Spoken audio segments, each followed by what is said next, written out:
Một hôm, thuyền rồng chở công chúa Tiên Dung đến vùng đó. Thấy cảnh thanh tú, công chúa sai người hầu quây màn ở bụi lau để làm nơi tắm. Đến khi suối nước, bỗng cát trôi, để lại thân hình cường tráng của một người trai lạ đang nấp ngay ở dưới. Nàng nghĩ ngợi bảo chàng: tôi đã không lấy chồng, nay tình cờ gặp anh thế này, chắc do trời xui khiến. Anh tên là gì? Tôi tên là Tao. Tao ký ngực fan 2 3 hai em Tây kẹp ba hai em ấy đi ăn bún đậu hàng khai. Thấy tao ngồi Their heart beats quicken. Extend your test. Today will be a worthy test.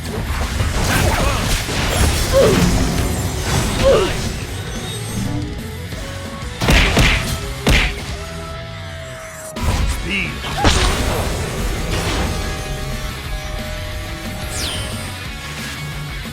Find your center. Applaud your technique. Nope.